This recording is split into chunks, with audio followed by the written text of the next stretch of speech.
Good morning বন্ধুরা, চলে এলাম আজকে আর একটা কুচিনা সার্ভিস নিয়ে। খুবই কম প্রাইসে আমাদের এখানে কুচিনা থেকে শুরু করে এসি সব কিছু সার্ভিস করা হয়, রিপেয়ারও করা হয়।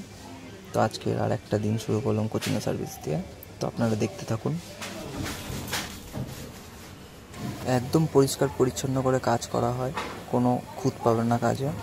কাজ দেখাবো, তারপর টাকা নেবো, তার আগে না।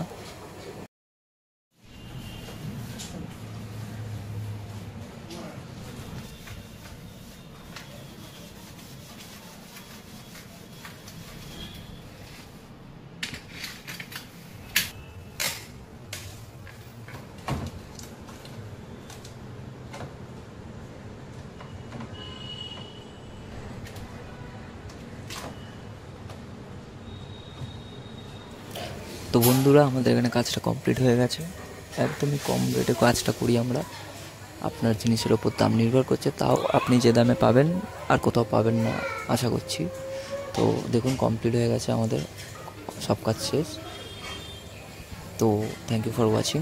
ভালো লাগলে চ্যানেলটা সাবস্ক্রাইব করে দেবেন, আর নাম্বারটা দেওয়া রইল, দরকার পড়লে কল করে নেবেন। Thank you.